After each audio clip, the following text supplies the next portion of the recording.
कहते हैं कि सियासत की रगों में ना डूबो इतना कि महिलाओं की इज्जत भी नजर न आए। जरा सा याद कर लो अपने वादे जुबान को, गर तुम्हें अपनी जुबान पर कहाँ याद आए। कहते हैं कि बेटी बचाओ बेटी पढ़ाओ, लेकिन अफसोस पढ़ाने का तो दूर बेटी ही नहीं बचा पा रहे हैं। मणिपुर 3 मई से हिंसा की आग में झुलस रहा है। यहाँ दिन दहाड़े महिलाओं बेटियों के साथ अत्याचार हो रहा है, सरेआम महिलाओं बेटियों के साथ रेप किया जा रहा है। लेकिन अफसोस इस घटना पर बेटी बचाओ बेटी पढ़ाओ के नारा बुलंद करने वाली पार्टी भी इस पर मौन है। पहले विपक्षी पार्टियां ये मणिपुर में राष्ट्रपति शासन लगाने की मांग कर रही थी, लेकिन अब मणिपुर की जनता भी मांग कर रही है कि यहाँ जल्द से जल्द राष्ट्रपति शासन लगाया जाए।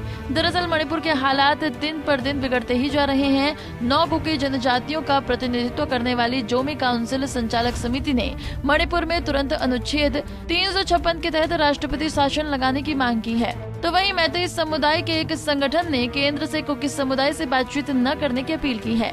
साथ ही जोमी कुकी संगठन ने मणिपुर हिंसा के समाधान के लिए पीएम से हस्तक्षेप की मांग की है। बता दें कि GCSC जोमी काउंसिल संचालन समिति ने पीएम मोदी को पत्र लिखा और पत्र में मणिपुर हिंसा के मूल जगहों की NIA से जांच करवाने की मांग की।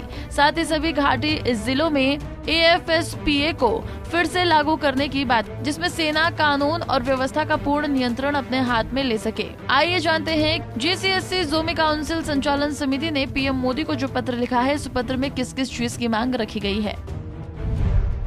राज्य में तुरंत राष्ट्रपति शासन लागू करना जरूरी। मणिपुर में सामान्य स्थिति बहाल करने के लिए पीएम का हस्तक्षेप जरूरी। सशस्त्र बल अधिनियम को घाटी के सभी जिलों में लागू करने की मांग। कुकी जोमी आदिवासियों के साथ अन्याय, संस्थागत उपेक्षा और भेदभाव कई दशकों से जारी है। पत्र में महिलाओं के साथ हुआ दुर्व्यवहार का भी जिक्र। आइए जानते हैं दूसरी तरफ मणिपुर में मैतेई समुदाय का प्रतिनिधित्व करने वाली संस्था कोकोमी ने केंद्र सरकार से क्या क्या अपील की है। पीएम कुकी उग्रवादियों के समूह के साथ बातचीत न करे। कोकोमी ने ये दावा किया है कि राज्य में हिंसा के लिए कुकी गुट ही जिम्मेदार है। कुकी उग्रवादी समूहों में विशेष सदस्य भी है। कोकोमी के संयोजक जितेंद्र निगोम्बा ने कहा है कि हमें जानकारी मिली है कि सरकार कुकी संगठनों से बातचीत करने वाली है, हम इसके खिलाफ हैं। कोकोमी के संयोजक जितेंद्र निंगोबा ने कहा है कि हम अपनी मांग पर जोर देने के लिए 29 जुलाई को एक रैली का आयोजन करेंगे।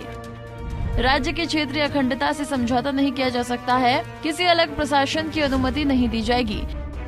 कोकोमी की एक प्रवक्ता ने मणिपुर सरकार पर बड़ा आरोप लगाते हुए कहा कि सरकार ने अभी तक राज्य में हिंसा को रोकने के लिए कोई पर्याप्त कदम नहीं उठाया है। गुजरात के गोधरा कांड का जिक्र करते हुए उन्होंने कहा कि गुजरात में 2002 में दंगों के दौरान वहां 4 दिन में स्थिति काबू कर ली गई थी, लेकिन मणिपुर लगातार 2 महीनों से सुलग रहा है। यहाँ हिंसा पर क्यों नहीं नियंत्रण किया जा सका। वहीं मणिपुर में छिड़े गृह युद्ध को लेकर वहीं के स्थानीय बीजेपी विधायक ने राज्य और केंद्र सरकार पर भी बड़ा आरोप लगाया। बीजेपी विधायक पाओलिने लाल हाओ के हिंसा में राज्य सरकार भी शामिल है। सरकार की मिलीभगत की वजह से हिंसा पर 2.5 महीने बाद भी काबू नहीं पाया जा सका। पाओलिन लाल उन 10 विधायकों में से हैं जिन्होंने मई में मुख्यमंत्री एन वीरेंद्र सिंह को पत्र लिखकर राज्य में कुकी बहुल जिलों के लिए एक अलग प्रशासन की मांग की थी। बता दें कि 3 मई को मणिपुर में हिंसा भड़की थी, जब कुकी समुदाय की ओर से एकता मार्च निकाला गया था। इसी मार्च के दौरान कुकी और मैतेई समुदाय के बीच हिंसक झड़प हुई थी और तब से आज तक 26 जुलाई होने को है, लगातार वहां हिंसा जारी है। स्थिति बद से बदतर होती जा रही है, लेकिन मणिपुर की सुध लेने वाला आज कोई नहीं है। मणिपुर की घटनाओं पर सरकार से लेकर संसद तक संग्राम है। ऐसे में सवाल ये है कि आखिरकार सुलगते हुए मणिपुर का जिम्मेदार कौन है? शांति की घाटी मणिपुर में शांति की बहाली कब होगी? ये सवाल आज पूरा देश सत्ता के शाह और शहंशाह से पूछ रहा है। Bureau report, Punjab Kesari TV.